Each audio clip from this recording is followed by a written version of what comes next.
জিবরাইল আলাইহিস সালাতু ওয়াস সালাম সাথে অন্যান্য ফেরেশতাদেরকে নিয়ে আসলেন। উম্মে হানির ঘরের দরজার সামনে দাঁড়িয়ে নবী পাককে আগে সালাম দিলেন। আমার নবী সালাম শোনার পরে বললেন, মান আনতা, কে তুমি? জিবরাইল এবার পরিচয় দেয়, আনা জিবরাইল। ইয়া রাসূলুল্লাহ, ইয়া হাবিবাল্লাহ, আমি জিবরাইল আপনার কদমে উপস্থিত। সুবহানাল্লাহ কোন। নবীজি আপনি একটু উঠুন, আপনার সাথে আমি মুলাকাত করতে চাই। আমার রাসূল ঘুম থেকে জাগ্রত হলেন। জিবরাইল আমার নবীজিকে ধরে হাতিমে কাবা, অর্থাৎ যেখানে বাইতুল্লাহর ছাদের পানিটা পড়ে, সেই হাতিমে কাবার কাছে নিয়ে নবীজিকে শুয়ে দিলেন। জমজম কূপ থেকে পানি উঠাইলেন। কিতাবের মধ্যে লেখে জান্নাত থেকে স্বর্ণ এবং রূপার কস্তুরী আনলেন। সুবহানাল্লাহ। জান্নাত থেকে স্বর্ণ এবং রূপার পাতিল আনলেন, পাত্র আনলেন। আমার রাসূলকে হাতিমে কাবা জমজমের পাশে শয়িত করে আমার নবীজির সিনা সাক করলেন। আমার নবীজির ভিতরের কলবটাকে জমজমের পানি দিয়ে ধৌত করে আবার পুনরায় জিবরাইল নবীর সিনা মুবারককে একত্রিত করে লাগিয়ে বলেন, ইয়া রাসূলুল্লাহ, আমার আল্লাহ ইলম আর হিকমত সবকিছু আপনার ভিতরে পরিপূর্ণ করে দিয়েছেন। আমার আল্লাহ বুরাক পাঠিয়েছেন, এখান থেকে আপনার মেরাজের সফর শুরু। সুবহানাল্লাহ। এবার একটা বুরাক নিয়ে আসেন, বারকুন। তাফসীরের কিতাবের মধ্যে লেখে বুরাক মানে বারকুন থেকে বারক, বিজলি। বিজলি দেখা যায় কিন্তু আরেকজনকে দেখানো যায় না। কি বলেন, ঠিক না বেটি? বিজলি নিজে দেখা যায় কিন্তু আরেকজনকে যে ডাক দিয়ে দেখবেন বন্ধু তুমি দেখো, এই সুযোগটা নাই। মানে চোখের পলকে শেষ হয়ে যায়। অর্থাৎ নবীজিকে যে বুরাকটা নিতে আসছেন, তার একটা কদম উঠানো আরেকটা কদম অন্যদিকে দেওয়া, এটা হলো চোখের পলকের মতো। মানুষের দৃষ্টি যতটুকু যায়, বুরাকের এক একটা কদম তার চেয়ে বেশি দ্রুতগামী যায়। সুবহানাল্লাহ বলেন। আকাশের বিজলির মতো। বুরাকটার কালার কেমন? তাফসীর ইবনে কাসিরের মধ্যে লেখে দবদবে সাদা। বুরাকটা কেমন ছিল? বুরার চাইতে ছোট, খচ্চর এবং গাদা দুইটার মাঝামাঝি অবস্থায়। খচ্চরের মতো ছোট নয়, গাদার মতো বড় নয়, দুইটার মধ্যবর্তী অবস্থায় দবদবে সাদা। বুরাকটার কাছে নবীজি গেলেন। বুরাক এবার একটু নড়াচড়া করে। জিবরাইল বলে, হে বুরাক, তুমি জানো নি তোমার উপরে কে সাওয়ার হবে? তিনি হলেন দু জাহানের সরদার মুহাম্মদুর রাসূলুল্লাহ সাল্লাল্লাহু আলাইহি ওয়াসাল্লাম। বুরাক তার নড়াচড়া বন্ধ করলেন। আমার নবীজি কে জিবরাইল আলাইহিস সালাতু ওয়াস সালাম বুরাকের উপরে উঠাইলেন। বুরাকের উপরে উঠাই জিবরাইল নবীজির সাথে বুরাক নিয়ে চলতে আরম্ভ করলেন। চলতে চলতে চলতে চলতে নবীজি যেখানে মদিনা, তখনও মদিনা হয় নাই, মদিনার পূর্বের নাম ছিল ইয়াসরিব। সেই ইয়াসরিব নামক জায়গার মধ্যে গিয়ে বললেন, ইয়া রাসূলুল্লাহ, আপনি এখানে নামুন, 2 রাকাত নামাজ আদায় করুন।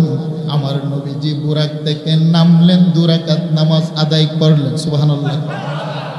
আমার রাসূল বলেন, জিবরাইল, এটা আমার রাসূলের মেরাজের এই ঘটনা আমার রাসূলের জন্য একটি ঐতিহাসিক ঘটনা, একটি বড় মুজিজা। এই ঘটনাটি আল্লাহ সুবহানাহু ওয়া তাআলা কুরআনুল কারীমের সূরা বনী ইসরাঈলের শুরুতে এই বিষয়টা নিয়ে আলোচনা করেছেন। পূর্ণাঙ্গ ঘটনা কোরআনে পাওয়া যায় না। মেরাজের কিছু ঘটনা কুরআনুল কারীমের ভিতরে উল্লেখ আছে। আর বাইতুল মুকাদ্দাস থেকে ঊর্ধ্বগমন আল্লাহর আরশে আযীম পর্যন্ত যে ঘটনা, সেটা সহিহ হাদিসের মধ্যে বর্ণিত আছে। ইসলাম হলো কোরআন এবং হাদিসের ভিত্তিতে সমষ্টিগত হলো ইসলাম। আপনি শুধু কোরআন দিয়ে ইসলাম বুঝতে পারবেন না। কোরআন আর কোরআনের ব্যাখ্যা হলো নবীজির সহিহ হাদিস। সেই জন্য কোরআন বুঝতে হলে আমার রাসূলের সহিহ হাদিসের প্রয়োজন আছে। হাদিস এবং কোরআনের সমন্বয় হলো ইসলাম। সুবহানাল্লাহ বলেন। এই কথাটা আমার নবীজি ইন্তেকালের আগেও বলেছেন যে আমি তোমাদের কাছে 2টা জিনিস রেখে যাচ্ছি, তারাকতু ফীকুম আমরাইন লান তাদিল্লু মা তামাসসাকতুম বিহিমা কিতাবাল্লাহি ওয়া সুন্নাত রাসূলি। একটা হচ্ছে আল্লাহর কোরআন, আরেকটি হচ্ছে আমি নবীর আদর্শ, নবীর সুন্নত, নবীর সহিহ হাদিস। সুবহানাল্লাহ। বর্তমানে হাদিসের নামে অনেক জাল হাদিস আছে। হাদিসের নামে কি আছে? অনেক জাল হাদিস পৃথিবীতে আছে। জাল হাদিসগুলো গ্রহণ করা যাবে না। হাদিসের অনেক স্তর আছে, তার মধ্যে যেগুলো সহিহ মুতাওয়াতির ধারাবাহিক সনদে ঠিক আছে, মাঝখানে কোনো রাবিদের মধ্যে কোনো সমস্যা নেই, এই হাদিসগুলোকে আপনার গ্রহণ করতে হবে। সহিহ হাদিস দ্বারা প্রমাণিত আমার রাসূল সাল্লাল্লাহু আলাইহি ওয়াসাল্লাম ঊর্ধ্বগমন করেছেন।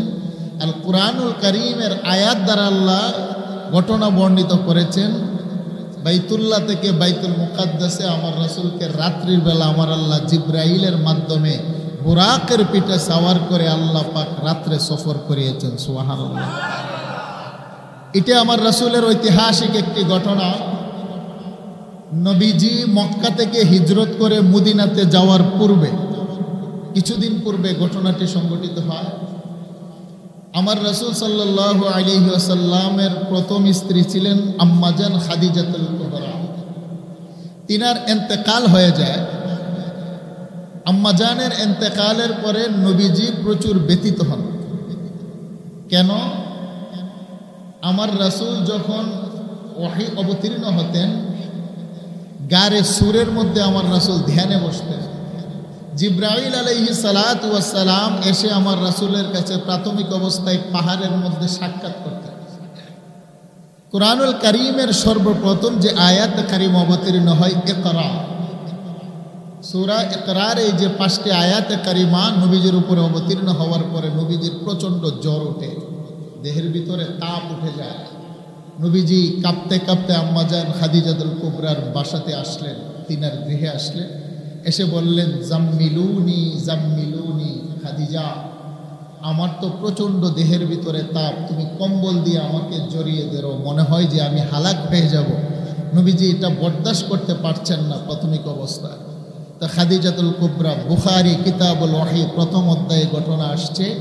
আম্মাজান খাদিজাতুল কুবরা 5টি শব্দ দ্বারা নবীকে সান্ত্বনা দিলেন। সুবহানাল্লাহ। কারণ নেককার স্ত্রীর একটা গুণ আছে, যাদের বিবি কি হয়, আবেদা হয়, নেককার হয়, শিক্ষিতা হয়, ভদ্র হয়, স্বামী যতই মুসিবতে পড়ুক না কেন হাই হুতাশ করে না, বরঞ্চ নিজের কাছে আগলিয়ে রেখে নিজের স্বামীকে সান্ত্বনা শোনায়। এটা হলো নেককার স্ত্রীদের একটা বৈশিষ্ট্য। নবীজি এসে বললেন, খাদিজা জাম্মিলুনি, আমাকে কম্বল দিয়ে জড়িয়ে ধরো, আমি কি দেখেছি, মনে হয় আমি হালাক হয়ে যাব। আম্মাজান খাদিজাতুল কুবরা বললেন, ইয়া রাসূলুল্লাহ, আপনি কখনো হালাক হবেন না, কারণ আপনি গরিবের উপরে সাহায্য করেন। সুবহানাল্লাহ। বলেন, যারা এতিমের উপরে হাত বুলায় তারা কখনো ধ্বংস হয় না। ইয়া রাসূলুল্লাহ, আপনি বিধবাদেরকে আশ্রয় দেন, আপনি কখনো ধ্বংস হবেন না। ইয়া রাসূলুল্লাহ, অনাহারের পেটে আপনি খাবারের ব্যবস্থা করে দেন, আপনি কখনো ধ্বংস হবেন না। ইয়া রাসূলুল্লাহ, বস্ত্রহীনকে আপনি বস্ত্রের ব্যবস্থা করে দেন, পথহারাদেরকে আপনি পথের সন্ধান দেন, সুতরাং আপনি কখনো ধ্বংস হবেন না। এই কথা শোনার পরে আমার রাসূল একটু আশ্বস্ত হলেন। সুবহানাল্লাহ। বুখারী কিতাবুল ওহীতে ঘটনা আসছে। এইভাবে আমার রাসূলকে সান্ত্বনা দিতেন এবং দরজার পাশে ঠান্ডা পানি নিয়ে দাঁড়িয়ে থাকতেন। নবীজি যখন ওহী অবতীর্ণ হওয়ার পরে আল্লাহর পক্ষ থেকে আদেশপ্রাপ্ত হওয়ার পরে কালেমার দাওয়াত নিয়ে যেতেন, আবু লাহাবের স্ত্রী নবীজির আপন চাচি আবু লাহাব নবীজির চাচা, নবীজির বাবা তো হলেন আব্দুল্লাহ, ওনার বাপ চাচা 11 জন ছিলেন, তার মধ্যে সবচেয়ে কনিষ্ঠ ছিল নবীজির বাবা আব্দুল্লাহ, তিনার বড় ছিলেন 9 নম্বর অথবা 10 নম্বর চাচা ছিলেন আবু লাহাব, যার নামে তাব্বাত ইয়াদা সূরা অবতীর্ণ হয়েছে। তিনার স্ত্রী ছিলেন উম্মে জামিলা, ওনার আপন চাচি। তিনি ঘর ঝাড়ু দিয়ে, রাস্তা ঝাড়ু দিয়ে যে ময়লা হয়, ময়লাগুলো নিয়ে ছাদের উপরে দাঁড়িয়ে থাকতেন। আমার নবীজি যে রাস্তা দিয়ে হাঁটতেন, ময়লাগুলো আমার নবীজির দেহের মধ্যে ছেড়ে দিয়ে দরজার পাশে দাঁড়িয়ে দাঁড়িয়ে মুস্কি মুস্কি হাসতেন। নাউজুবিল্লাহ বলেন না। আমার রাসূলের পবিত্র দেহ মুবারকের উপরে ময়লা আবর্জনা ফেলে দিয়ে তিনার কাপড়গুলোকে নোংরা বানিয়ে দিতেন। আমার নবীজি কষ্ট পেতেন, ব্যথা পেতেন, কিন্তু উম্মে জামিলা, এই কাফের মহিলা, সে মুস্কি মুস্কি হাসতেন।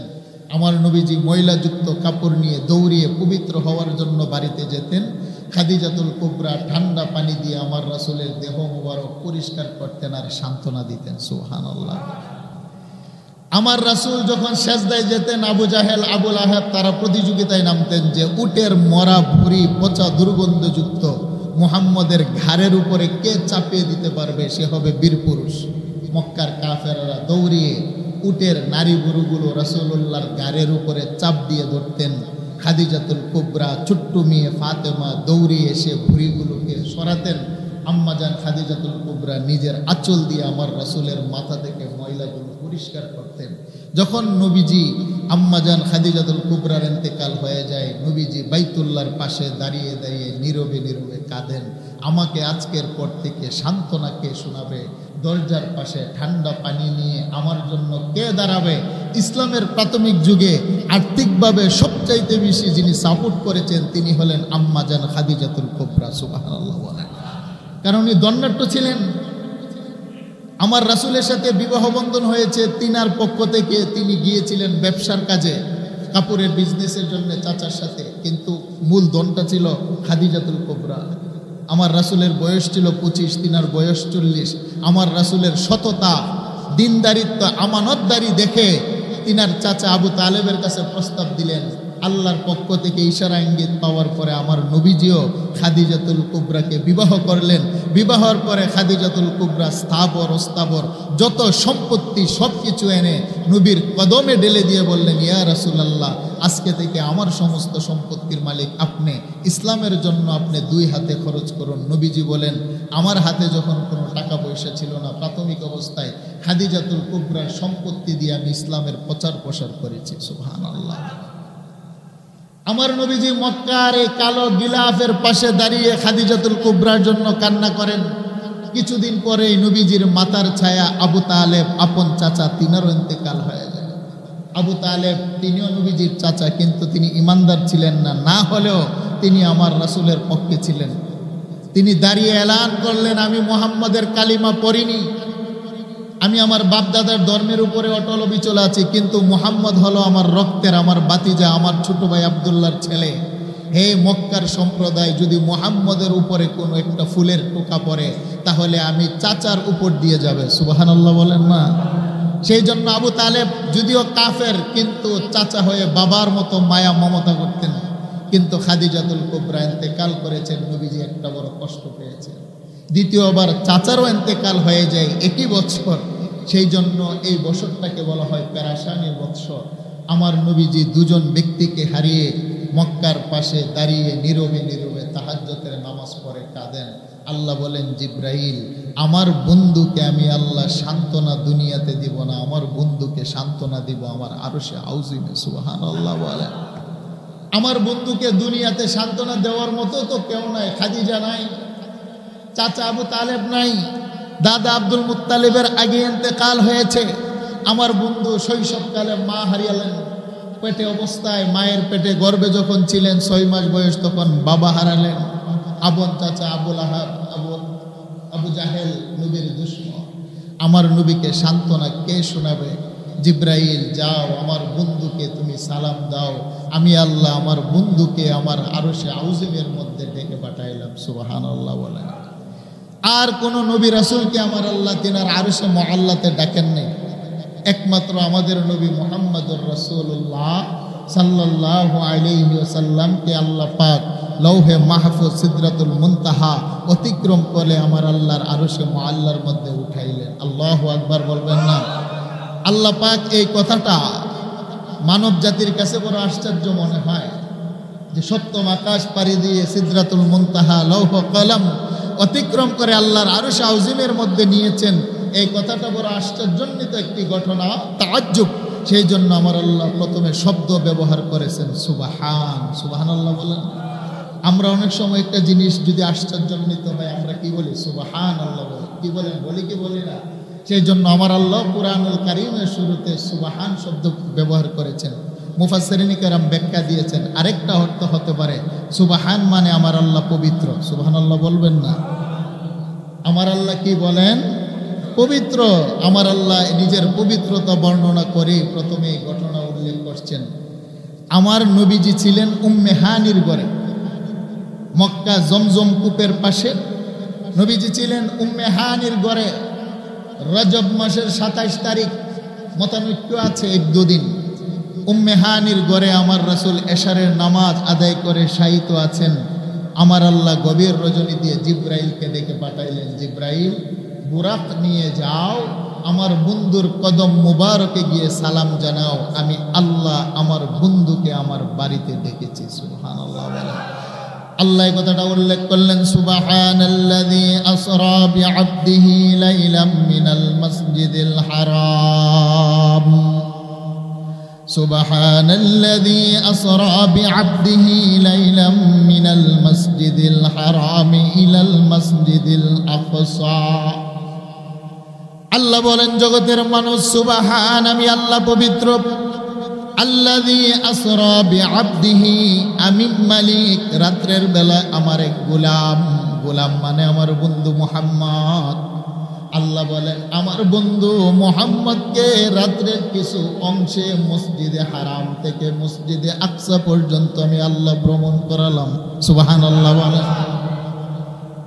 সুবহানাল্লাযী আসরা বিআবদিহি লাইলাম মিনাল মাসজিদিল হারাম ইলাল মাসজিদিল আকসা। আল্লাহ বলেন, জগতের মানুষ, রাত্রের কিছু অংশ পুরা রাত্র নয়, অল্প কিছু সময়ের ভিতরে আমি আমার বন্ধু মুহাম্মদুর রাসূলুল্লাহকে বাইতুল্লাহ থেকে বাইতুল মুকাদ্দাস আমি আল্লাহ নিয়ে গেলাম। সুবহানাল্লাহ।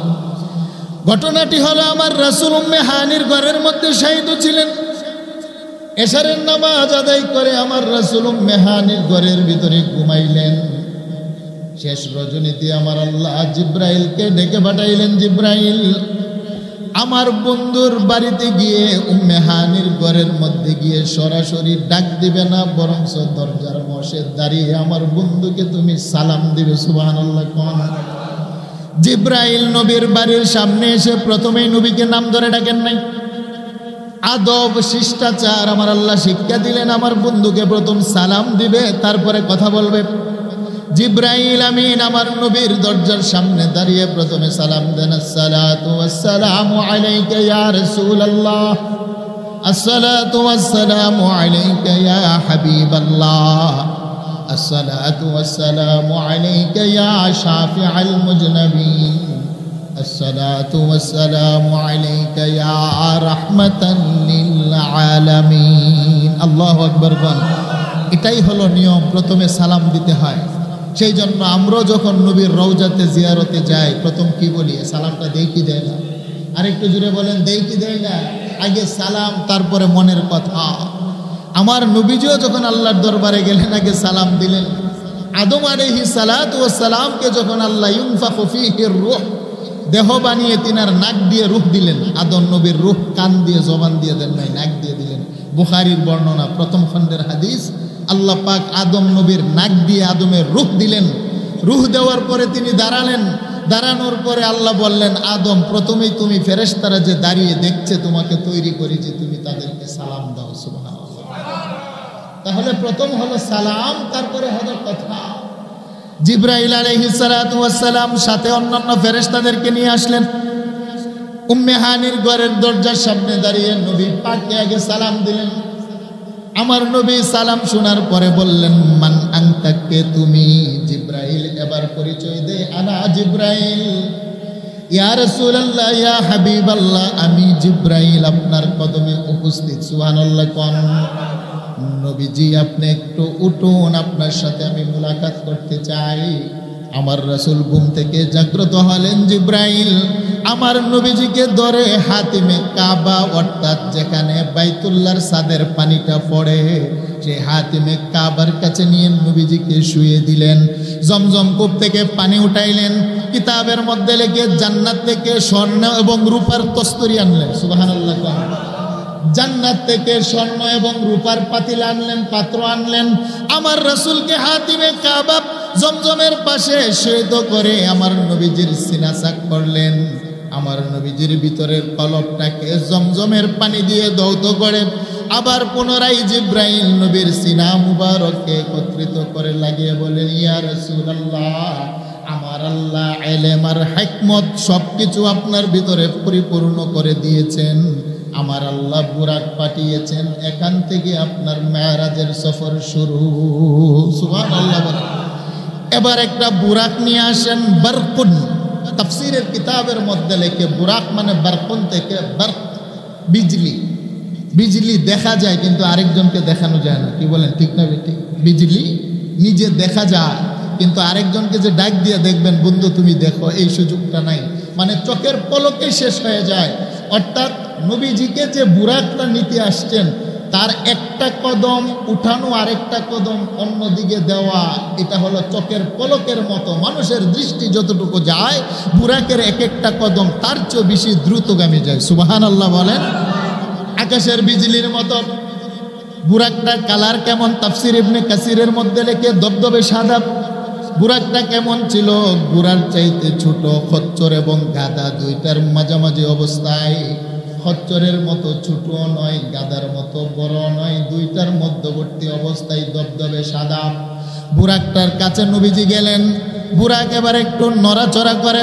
জিব্রাইল বলে, হে বুরাক, তুমি জানো নি তোমার উপরে কে সওয়ার হবে? তিনি হলেন দু জাহানের সরদার মুহাম্মদুর রাসূলুল্লাহ সাল্লাল্লাহু আলাইহি ওয়াসাল্লাম। বুরাক তার নড়াচড়া বন্ধ করলেন। আমার নবীজি কে জিব্রাইল আলাইহিস সালাতু ওয়াস সালাম বুরাকের উপরে উঠাইলেন। বুরাকের উপরে উঠাই জিব্রাইল নবীজির সাথে বুরাক নিয়ে চলতে আরম্ভ করলেন। চলতে চলতে চলতে চলতে নবীজি যেখানে মদিনা, তখনও মদিনা হয় নাই, মদিনার পূর্বের নাম ছিল ইয়াসরিব। সেই ইয়াসরিব নামক জায়গার মধ্যে গিয়ে বললেন, ইয়া রাসূলুল্লাহ, আপনি এখানে নামুন, 2 রাকাত নামাজ আদায় করুন। আমার নবীজি বুরাক থেকে নামলেন, 2 রাকাত নামাজ আদায় করলেন। সুবহানাল্লাহ। আমার রাসূল বলেন, জিব্রাইল এটা কোন জায়গা, আমাকে কেন নামানো হলো? জিব্রাইল বলে, ইয়া রাসূলুল্লাহ, ইয়া হাবিবাল্লাহ, অচিরে আপনি মক্কা ছেড়ে হিজরত এখানে করবেন। এখানে আপনার বাড়ি হবে, এমনকি ইন্তেকালের পরে আপনার রওজা কবর এখানে হবে। ইয়া রাসূলুল্লাহ, ভবিষ্যতে আপনার বসবাসের জায়গার নাম হলো ইয়াসরিব। আপনি 2 রাকাত নামাজ পড়ুন। আমার নবী ইয়াসরিবের মধ্যে 2 রাকাত নামাজ আদায় করে আবার বুরাকের ফিটের উপরে সওয়ার হলেন। সুবহানাল্লাহ। আল্লাহ বলেন, সুবহানাল্লাযী আসরা বিআবদিহি লাইলাম মিনাল মাসজিদিল হারামি ইলাল মাসজিদিল আকসা। মসজিদে হারাম থেকে সফর আরম্ভ হলো। বুরাকের মধ্যে সওয়ার হলেন, ইয়াসরিবের মধ্যে গিয়ে 2 রাকাত নামাজ পড়লেন। সেখান থেকে আবার রওনা দিয়েন নবীজি। চলতে চলতে চলতে চলতে কুহে তুরের মধ্যে গেলেন, যেই জায়গার মধ্যে মুসা আলাইহিস সালাতু ওয়াস সালাম আমার আল্লাহর সাথে সরাসরি কথা বলতেন। সুবহানাল্লাহ। তুরে সাইনার পাশে গিয়ে আমার জিব্রাইল বলেন, ইয়া রাসূলুল্লাহ, আপনি 2 রাকাত নামাজ পড়ুন। আমার নবীজি আবার 2 রাকাত নামাজ আদায় করলেন। নবীজি বলেন, জিব্রাইল এটা কোন জায়গা, কেন 2 রাকাত নামাজ পড়ার জন্য বললেন? জিব্রাইল বলেন, ইয়া রাসূলুল্লাহ, ইয়া হাবিবাল্লাহ, তুরে সাইনা এই জায়গার ভিতরে মুসা পয়গম্বর আমার আল্লাহর সাথে দাঁড়িয়ে সরাসরি কথা বলতেন, বরকতপূর্ণ জায়গা। এখানেও আপনি 2 রাকাত নামাজ আদায় করুন। আবার চলতে আরম্ভ করলেন। চল্লিশ সালাতু ওয়াস সালামের জন্মভিটার কাছে গিয়ে পৌঁছে গেলেন। সুবহানাল্লাহ। শুআইব আলাইহিস সালাতু ওয়াস সালাম মুসা পয়গম্বরের শ্বশুর। মুসা নবীর শ্বশুর ছিলেন শুআইব নবী। শুআইব আলাইহিস সালাতু ওয়াস সালামের এলাকার উপর দিয়ে নবীজি মেরাজে যাচ্ছেন। জিব্রাইল বলেন, ইয়া রাসূলুল্লাহ, এখানে একজন নবী জলিলুল কদর আল্লাহ পাকের একজন পয়গম্বরের বাড়ি ছিল, এটা অত্যন্ত পবিত্র জায়গা। সুবহানাল্লাহ। নবীদের বাসস্থান, নবীদের কদম, নবীদের এলাকা, এটা তো পবিত্র জায়গা, আল্লাহর বন্ধুদের মহল। ইয়া রাসূলুল্লাহ, বরকতপূর্ণ জায়গা, আপনি 2 রাকাত নামাজ পড়ুন। নবীজি শুআইব আলাইহিস সালাতু ওয়াস সালামের কবিলার কাছে গিয়ে 2 রাকাত নামাজ পড়লেন। আবার বুরাকের উপরে উঠলেন। যেতে যেতে বাইতুল্লাহ বিবি মরিয়ম তিনার সন্তান ঈসা আলাইহিস সালাতু ওয়াস সালামকে যে শুকনা খেজুরের গাছের নিচে প্রসব করেছিলেন, জিব্রাইল বলে, ইয়া রাসূলুল্লাহ, ঈসা আলাইহিস সালাতু ওয়াস সালামকে বাবা ছাড়া বিবি মরিয়ম যে জন্ম দিয়েছিলেন, ঈসা নবীর জন্মের জায়গা হলো এটা, অত্যন্ত পবিত্র একটি জায়গা। এই জায়গার ভিতরে আপনি 2 রাকাত নামাজ আদায় করুন। সুবহানাল্লাহ। ঈসা আলাইহিস সালাতু ওয়াস সালামকে তিনার মা মারিয়াম যেখানে জন্ম দিয়েছিলেন, একটি খেজুরের গাছ, সেখানে নবী সাল্লাল্লাহু আলাইহি ওয়াসাল্লাম নেমে 2 রাকাত নামাজ আদায় করলেন। নামাজ আদায় করে আবার বুরাকের পিঠে চড়ে বসলেন। চড়ার পরে আবার জিব্রাইল আলাইহিস সালাতু ওয়াস সালাম নবীজিকে নিয়ে বাইতুল মুকাদ্দাস, এই মসজিদের পাশে বড় গেটের কাছে নিয়ে নামিয়ে ঘোড়ার রশিটাকে পাথরের সাথে বেঁধে আমার রাসূলকে মসজিদের ভিতরে প্রবেশ করাইলেন। সুবহানাল্লাহ। তাহলে নবীজির সফর আরম্ভ হয়েছে কোথায় থেকে বলেন? বাইতুল্লাহ থেকে, উম্মে হানির ঘর থেকে, জমজমের পাড় থেকে। 4 জায়গায় নবীজিকে ভ্রমণ করিয়ে কোথায় নিয়ে পৌঁছাইলেন? জেরুজালেম, বাইতুল মুকাদ্দাস। বাইতুল মুকাদ্দাস হলো মুসলমানদের প্রথম কিবলা। এই বাইতুল মুকাদ্দাস হলো নবী রাসূলদের জন্মভূমি। এটা কোনো ইসরায়েলের স্থান নয়, এটা হলো মুসলমানদের জায়গা। বলেন ঠিক না বেটে? কিন্তু মুসলমানদের সেই পবিত্র ভূমিকে তারা দখল করে রেখেছে ইহুদি সম্প্রদায়। এটা কি ইহুদিদের না মুসলমানদের? বলেন আরেকটু জুড়ে বলেন, এটা ইহুদিদের না মুসলমানদের? এটা মুসলিমদের জায়গা। কারণ বাইতুল মুকাদ্দাসের চতুর্পাশে শত শত, এমনকি তাফসিরের কিতাবের মধ্যে লেখে 70,000 নবী রাসূল পয়গম্বরের কবর তার চতুর্দিকে আছে। সুবহানাল্লাহ। পৃথিবীতে আমার আল্লাহ যত নবী রাসূল পাঠিয়েছেন অধিকাংশকে, সব নবী মধ্যপ্রাচ্য আরবে আসছে। মধ্য আরবে, বিশেষ করে ফিলিস্তিন, ইরাক, ইরান, এই অঞ্চলের ভিতরে আল্লাহ পাক অধিকাংশ নবী রাসূল পাঠিয়েছেন। আর বাইতুল মুকাদ্দাসকে কেন্দ্র করে নবী রাসূলদের অসংখ্য কবর আছে। কিন্তু সেই জায়গাগুলোকে নাপাক করছে বর্তমানে ইহুদি সম্প্রদায়। বলেন ঠিক না বেটি? ইহুদিরা হলো নবী রাসূলের দুশমন, ইহুদিরা হলো কোরআনের দুশমন। গোত্রে আমার নবীজিকে দাওয়াত করলেন, ইয়া রাসূলুল্লাহ আমার বাড়িতে আপনার দাওয়াত। নবীজি গেলেন দাওয়াত খাওয়ার জন্যে। নবীজি দাওয়াত খেয়ে জোহরের নামাজ আদায় করতে গেলেন। মদিনা থেকে বাইতুল মুকাদ্দাসের রুখ হলো ভিন্ন দিকে। আমার নবীজি মনে মনে চাচ্ছিলেন যে কাবা, মক্কা যদি আমাদের কেবলা হতো কতই না ভালো হতো। কিন্তু কথাটা আল্লাহর কাছে সরাসরি বলে নাই, এটা শুধু নবীজির মনে মনে কথা ছিল, চাহিদা ছিল। সুবহানাল্লাহ বলেন। আচ্ছা বলেন, আমার নবীজির মনে মনে কথা দুনিয়ার কেউ যদি না জানে, একজন জানেন, তিনি কে? আরেকটু জোরে বলেন, তিনি কে? ওয়ায়ালামু মা ফিল বাররি ওয়াল বাহরি ওয়া মা তাসকুতু মিন ওয়ারাকাতিন ইল্লা ইয়ালামুহা। আল্লাহ বলেন, বন্ধু, ওয়া ইন তাজহার বিল কওলি ফা ইন্নাহু ইয়ালামুস সিররা ওয়া আখফা। যেই কথাটা আপনি জবান খুলে আমার কাছে বলেন, আমি আল্লাহ সেটা যেমনি ভাবে শুনি। সিররুন, আপনি আপনার উম্মত আমার বান্দাদের মনে মনে যে কথা, যে কথাটা মাকেও বলে না, বাবাকে বলে না, বন্ধুকে বলে না, দুনিয়ার কেউ যদিও না জানে, আল্লাহু আলিমুম বিদাতিস সুদূর, আমি আল্লাহ কিন্তু অন্তর্যামী, আপনার মনের কথাটাও জানি। সুবহানাল্লাহ বলেন। ও আখফা, আখফা শব্দের অর্থ আরো গভীর, যে কথাটা তুমিও জানো না। বান্দা আগামীকাল কি বলবে, বলেন আপনি জানেন আগামীকাল কি বলবেন? আমি জানি আগামীকাল কি বলবো, কিন্তু একজন জানেন, তিনি কে? আরেকটু জুড়ে বলেন, কে? আল্লাহ বলেন, বন্ধু, ওয়া ইয়ালামু মা ফিল বাররি ওয়াল বাহরি ওয়া মা তাসকুতু মিন ওয়ারাকাতিন ইল্লা ইয়ালামুহা ওয়া ইন তাজহার বিল কওলি ফা ইন্নাহু ইয়ালামুস সিররা ওয়া আখফা। হে বন্ধু, আপনার মনে মনে যে একটা কথা আছে, আপনি আমাকে জবান খুলে বলেন নাই। আপনার জবান খুলে যেই কথাগুলো আমাকে বলেন সেটা যেমনি ভাবে শুনি। আপনার মনে মনে আরজি এবং তামান্নাটাও আমি আল্লাহ জানি। আমি আল্লাহ কেমন জাননেওয়ালা? পৃথিবীর মধ্যে 27টি সাগর, মহাসাগর আছে। সবচাইতে বড় সাগর হলো প্রশান্ত মহাসাগর। প্রশান্ত মহাসাগরের গভীরতা হলো 11 কিলোমিটার। আটলান্টিক মহাসাগরের গভীরতা হলো 9 কিলোমিটার। বাংলাদেশের বঙ্গোপসাগরের গভীরতা 6.5 বা 4.5 কিলোমিটার। প্রশান্ত মহাসাগরের 11.5 কিলোমিটার গভীর তলদেশে ছোট্ট ছোট্ট কিছু কালো পোকা আছে। পোকাগুলার যখন খিদা লাগে তার জবান দিয়ে আরশের মালিককে একটা ডাক দেয়। আল্লাহ বলেন, পৃথিবীর কেউ সাগরের তলদেশের পোকার কান্নার আওয়াজ শুনে না। ওয়া ইয়ালামু মা ফিল বাররি ওয়াল বাহরি ওয়া মা তাসকুতু মিন ওয়ারাকাতিন ইল্লা ইয়ালামুহা। সাগরের তলদেশের ছোট্ট পোকার জবানের আওয়াজটাও আমি আল্লাহ শুনি। আরেকটু জোরে বলেন আল্লাহু আকবার। তোমাদের ঘরের পাশে যে গাছ আছে, আল্লাহ বলেন, তোমাদের ঘরের পাশে গাছের শুকনা পাতাগুলো গভীর রজনীতে যখন মাটির মধ্যে পড়ে যায়, গাছের পাতাটা মাটিতে পড়ার একটা গতিবেগ আছে। গাছের পাতা মাটিতে পড়লে একটা আওয়াজ আছে, আওয়াজ। আল্লাহ বলেন, গাছের মালিক গাছের পাতাটা মাটিতে পড়ার গতিবেগ দেখে না, আওয়াজটাও শুনে না।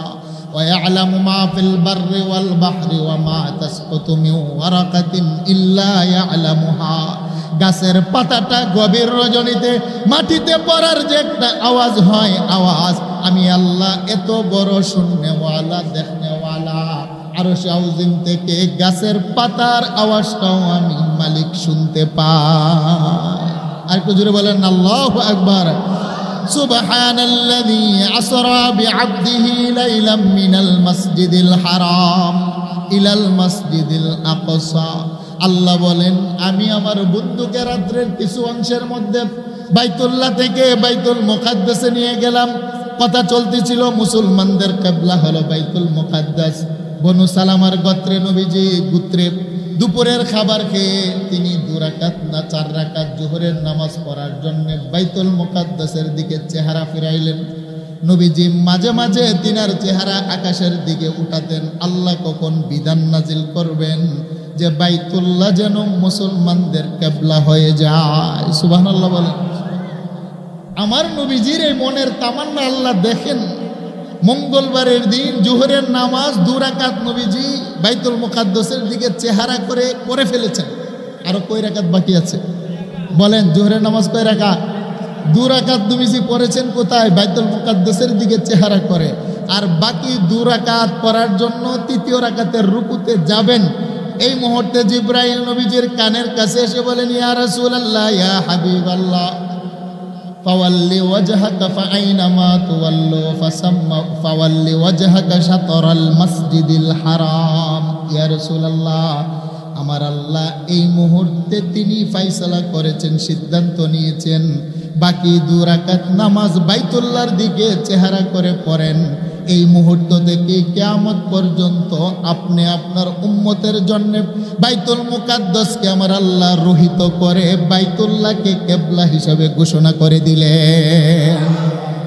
আমার নবীজির সাথে সাথে চেহারা ফিরাইলেন।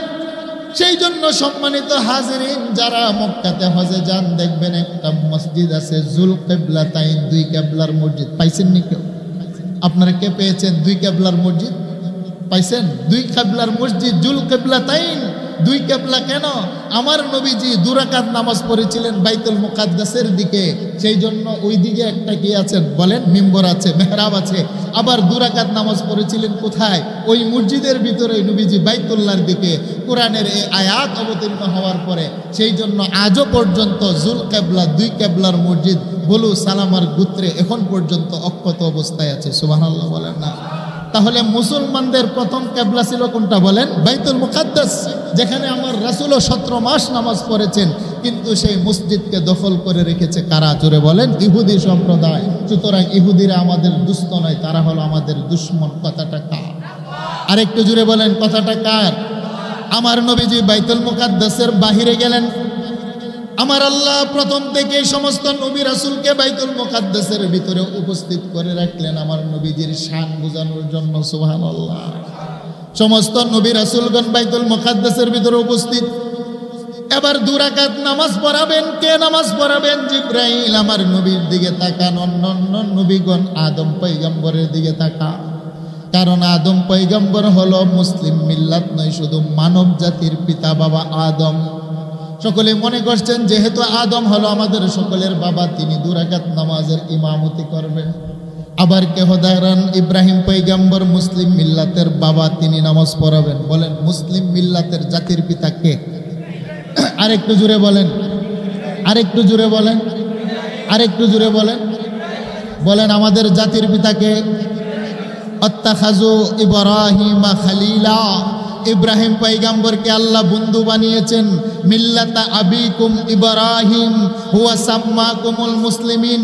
আল্লাহর কোরআন বলছে মুসলিমদের জাতির পিতা একমাত্র ইব্রাহিম পয়গম্বর। সুতরাং মুসলিম জাতির পিতা অন্য কেউ হতে পারে না। বলেন ঠিক না বেঠে? মুসলমানদের ধর্মীয় জাতির পিতাকে জুড়ে বলেন ইব্রাহিম পয়গম্বর। আমাদের জাতীয় নেতা হতে পারে কিন্তু জাতির পিতা কেউ হতে পারে না। আমরা মুসলমানরা ইব্রাহিম পয়গম্বরকে আমরা জাতির পিতা মানি। কথাটা কার? আরেকটু জুড়ে বলেন, কথা কার? মিল্লাতা আবিকুম ইব্রাহিম হুয়া সাম্মাকুমুল মুসলিমিন। কারণ মুসলমানদেরকে মুসলমান করে নাম রেখেছেন ইব্রাহিম পয়গম্বর, তাই আল্লাহ বলেন মুসলমানদের জাতির পিতা হবে ইব্রাহিম পয়গম্বর। সুবহানাল্লাহ বলেন। আমরা অন্যদেরকে জাতীয় নেতা মানি, কি বলেন? আমরা কি মানি? জাতীয় নেতা মানি, কিন্তু আমি মুসলিম, মুসলিম হিসাবে আমার জাতির পিতা হবে ইব্রাহিম পয়গম্বর, অন্যতা এটা কোরআনের সাথে সাংঘর্ষিক হবে। বলেন ঠিক না বেটি? কোরআনের একটা শব্দের সাথে যদি সাংঘর্ষিক হয় ঈমান থাকবে? আরেকটু জুড়ে বলেন ঈমান থাকবে? সেই জন্য এতে কি আপনাদের কোনো দ্বিধাদ্বন্দ্ব আছে নাকি? আরেকটু জুড়ে বলেন আছে? সেই জন্য আমাদের মুসলমানদের জাতির পিতাকে ইব্রাহিম আলাইহিস সালাতু ওয়াস সালাম। আমি কোরআন থেকে অনুবাদ করছি, আপনি মানলেও মানেন, না মানলেও মানেন, আমার কিছু আসে যায়। আমি কোরআনের অনুবাদক, মুফাসসির, আমি তাফসীর করে দিলাম। আল্লাহ বলেন ইব্রাহিম আলাইহিস সালাতু ওয়াস সালাম উপস্থিত, এবার কে নামাজ পড়াবেন এদিক সেদিক তাকাচ্ছেন। জিব্রাইল আলাইহিস সালাতু ওয়াস সালাম নবীজির ডান হাত মোবারক ধরে বাইতুল মুকাদ্দাসের ইমামের মুসল্লার মধ্যে দাঁড় করিয়ে দিলেন। সুবহানাল্লাহ বলেন। জিব্রাইল বলে ইয়া রাসূলুল্লাহ, ইয়া হাবিবাল্লাহ, আপনার একটা নাম হলো ইমামুল মুরসালিন, আর একটি নাম হলো ইমামুল আম্বিয়া। সমস্ত নবীদের নবী, সমস্ত নবীদের আপনি হলেন ইমাম। আজকের দিনে আপনি ইমামতিতে নামাজ পড়াবেন, আপনি হবেন ইমাম। 1 লক্ষ পয়গম্বর হবে আপনার পিছনে মুসল্লি। আপনি ইমামতিতে নামাজ পড়ানোর মাধ্যমে সমস্ত নবীদেরও আপনি হয়ে যাবেন ইমাম। আল্লাহু আকবার বলেন। ইয়া রাসূলুল্লাহ, ইয়া হাবিবাল্লাহ, যদি আদম পয়গম্বর নামাজ পড়াই, তিনি তিনার সহিফা দিয়ে নামাজ পড়াবেন।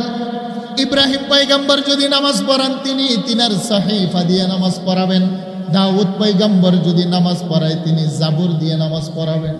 মুসা পয়গম্বর যদি নামাজ পড়ান, তিনি তাওরাত দিয়ে নামাজ পড়াবেন। ঈসা পয়গম্বর যদি নামাজ পড়ান, তিনি ইনজিল দিয়ে নামাজ পড়াবেন। ইয়া রাসূলুল্লাহ, যে জায়গায় আপনি নবী মুহাম্মদ উপস্থিত, সে জায়গায় আল্লাহর কালাম ছাড়া অন্য কিছু তেলাওয়াত চলবে না। আল্লাহু আকবার বলেন। আপনি নবী বড়, আপনার উপরে যে কিতাব অবতীর্ণ হয়েছে আল্লাহর কালাম, কালাম বড়। যে জায়গায় আপনি উপস্থিত, সে জায়গায় কোরআন ছাড়া অন্য কিছু তেলাওয়াত চলবে না। যে জায়গায় আপনি নবী উপস্থিত, সে জায়গায় আপনি ছাড়া ইমামতির দায়িত্ব কেউ গ্রহণ করবে। জিব্রাইল বলেন ইয়া রাসূলুল্লাহ, আপনি 2 রাকাত নামাজ পড়ান। আমার নবী 2 রাকাত নামাজ পড়ালেন। নামাজ পড়িয়ে বাইতুল মুকাদ্দাসের বাইরে আসলেন। নবীর সামনে 3টা পাত্র আনা হলো। সুবহানাল্লাহ কোন? একটি পাত্রের মধ্যে দুধ আনা হলো, আরেকটি পাত্রের মধ্যে শরাব আনা হলো। 2টি পাত্র।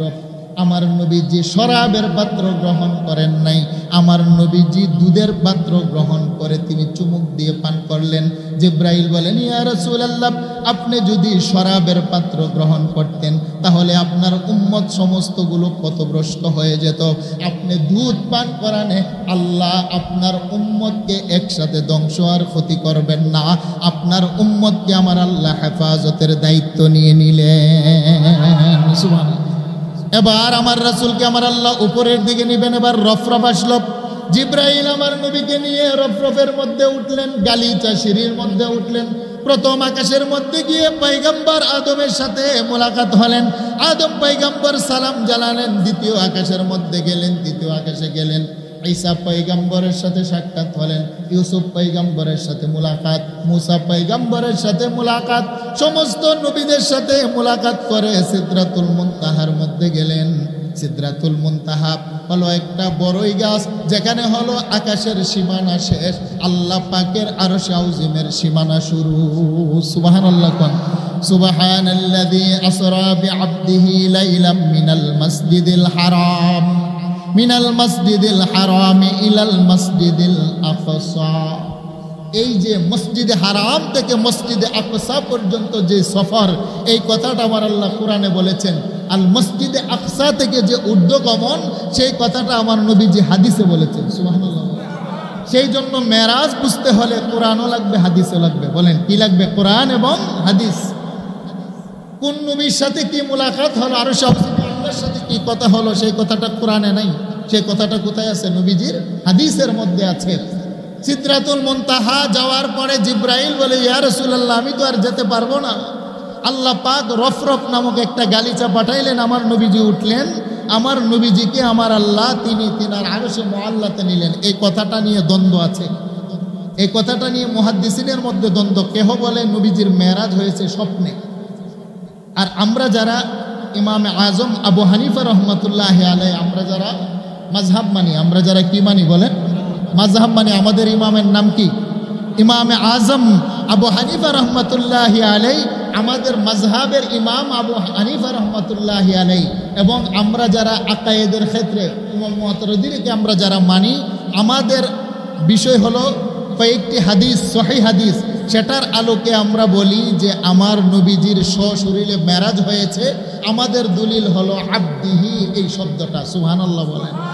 আব্দুন বলা হয় ওই ব্যক্তিকে যার দেহ এবং পুরা অঙ্গ প্রত্যঙ্গ বিলিয়ে যে মানুষটা, তাকে বলা হয় আব্দুন। গুলাম, শুধু রূহকে আব্দুন বলা হয় না। যদি স্বপ্নে হতো সেটা রূহের সাথে সম্পর্ক, কিন্তু আল্লাহ বলছেন আসরা বিআবদিহি, আমি আমার গুলামকে সফর করিয়েছি। গুলাম মানে নবী মুহাম্মদুর রাসূল। আর আব্দুন বলা হয় আপাদ মস্তকে রক্ত মাংস গঠিত একজন মানুষকে। সুবহানাল্লাহ বলেন না? তাহলে আমার নবীজির মেরাজ হয়েছে সরাসরি। বলেন স্বপ্নে না সরাসরি? আরেকটু জুড়ে বলেন স্বপ্নে না সরাসরি? এটা হলো আহলে সুন্নাহ ওয়াল জামাত, আমাদের আকীদা। কিন্তু আহলুল হাদিস যারা করেন, যারা সালাফি মতাদর্শ আছেন, আমার ভাইয়েরা বলেন যে না, নবীজির স্বপ্নটা সরাসরি হয় নাই, নবীজির কি মেরাজটা কি হয়েছেন? স্বপ্নে যুগে হয়েছেন। তো এটার ব্যাপারে ওনারা হাদিস পেশ করেন। আর আমাদেরও হাদিস আছে এবং শব্দ আছে। আহলে সুন্নাত ওয়াল জামাত আমাদের মজবুত দলিল আছে, আমার রাসূলের মেরাজ স্বপ্নে হয় নাই, আমার রাসূলের মেরাজ হয়েছে সরাসরি। সুবহানাল্লাহ বলেন না? সেই জন্য আমরা তর্কেতে যাব না। কি বলেন, ঠিক না বেঠে? এটা নিয়ে আমাদের তর্কে করার কোনো বিষয় নয়। মেরাজের সে শিক্ষাটা গ্রহণ করা হলো আমাদের উদ্দেশ্য। সুবহানাল্লাহ বলেন। আচ্ছা, আমার আল্লাহ আমার রাসূলকে মেরাজ করাতে পারে কি পারে না? আরেকটু জুড়ে বলেন, পারে কি পারে না? সুতরাং এটা নিয়ে আমাদের কোনো দ্বন্দ্বের কোনো কি নাই, এখানে তর্কতে জড়ানোর কোনো দরকার নেই। নবীজি বলেন আমি আল্লাহ পাকের আরশে মুআল্লার মধ্যে গেলাম, ফাকানা কাবা কাউসাইনি আও আদানা। আল্লাহর কোরআন বলছে একটা ধনুক বাঁকা করলে তার দুইটা মাথা যেমনিভাবে নিকটবর্তী হয়ে যায়, আমার আল্লাহ এবং রাসূলের মাঝখানে অতটুকু দূরত্ব ছিল। সুবহানাল্লাহ বলেন।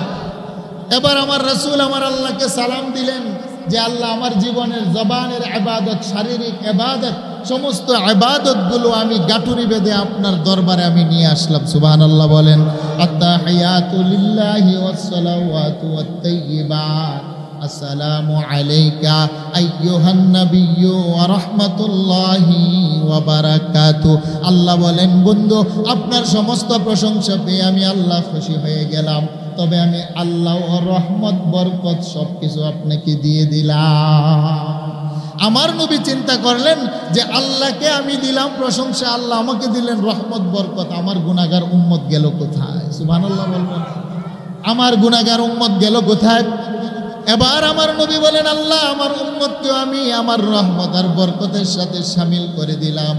ওয়া আলা ইবাদিল্লাহিস সালিহিন, আমার উম্মতের মধ্যে যারা নেককার হবে, পরহেজগার হবে, তারাও রহমত এবং বরকতের মালিক হয়ে যাবে। সুবহানাল্লাহ বলেন। আমার আল্লাহ আমার রাসূলকে সিদরাতুল মুনতাহার মধ্যে উঠানোর পরে বলে, বন্ধু আমার, আপনি কদমের দিকে তাকান। আমার নবী কদমের দিকে তাকাইলেন। আল্লাহ আমি তো কদমের দিকে, নিচের দিকে আমার পা দেখি। আল্লাহ বলেন, বন্ধু আপনাকে আমি আল্লাহ কত ভালোবাসি জানেননি? আপনার স্ত্রী খাদিজার ইন্তেকালের কারণে আপনার মনোক্ষুণ্ণ, আপনার চাচা আবু তালেবের ইন্তেকালের কারণে নবী আপনার মনোক্ষুণ্ণ, সান্ত্বনা দেওয়ার মতো কেউ নাই। আমি আল্লাহ বাইতুল মুকাদ্দাসে নবী রাসূলকে নামাজ পড়িয়ে আপনাকে মর্যাদা দিয়ে সান্ত্বনা দিলাম। আবার আপনাকে আরশের মধ্যে উঠিয়ে নবী আপনি যদি আপনার কদম দেখেন, আমি আল্লাহ ঘোষণা দিলাম আপনার দুইটা কদম গোটা জগতের উপর আমি আল্লাহ উঠাইলাম। আপনার দুইটা কদমের নিচে গোটা জগৎটাকে আমি আল্লাহ নিচে বানিয়ে দিলাম। আল্লাহ আকবার।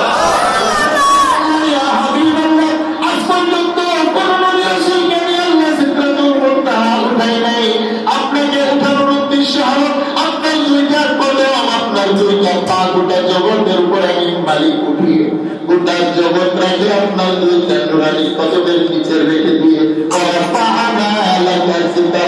আপনার মর্যাদাকে আমি আল্লাহ আকাশ সম পরিমাণ বৃদ্ধি করে দিলাম।